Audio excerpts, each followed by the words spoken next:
Well, the White Sox have set up a pop-up baseball field at their proposed site for a new stadium in the South Loop. This is the team's latest swing at public funding. Paris Schatz is at the 78 with details. Paris?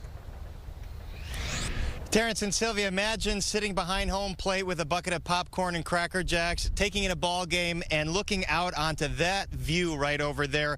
That is what Related Midwest, the developer on this parcel of land known as the 78, want as they brought in the services of famed Chicago White Sox groundskeeper Roger Bossert to build a beautiful baseball field here. And if you build it, the lawmakers will come. A handful came yesterday to this event, including House Speaker Emmanuel Chris Welch. They were taking it all in.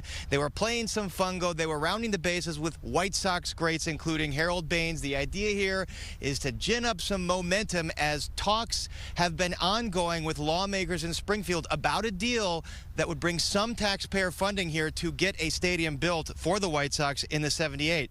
Now, one local state senator, Cam Buckner, says lawmakers are interested as long as it doesn't involve gobs of taxpayer dollars. It may. I think the biggest thing, Paris, is that this is real estate that has not been used for a very long time. And when you tap into people's imagination, when you tap into people's emotion about what development would look like and how it could bring some economic activity to a parcel of land that has been dormant, I think people start to imagine what that looks like. And folks are taking the upkeep of this field very seriously. We've seen a groundskeeper here for several hours as they water the grass. It's a Roger Bossert field. They deserve no better than perfection here, of course.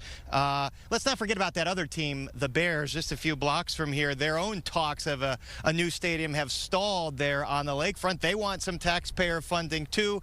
What Buckner told me is there might be some creative solutions to both of these problems where there would be some sort of public and private partnership. So it wouldn't necessarily be taxpayer dollars, but it wouldn't not be taxpayer dollars involved in building both of these stadiums. We're going to have to wait until after the election as lawmakers get back together for their veto session to see if talks have indeed gotten any further. And this, if you build it, they will come strategy works.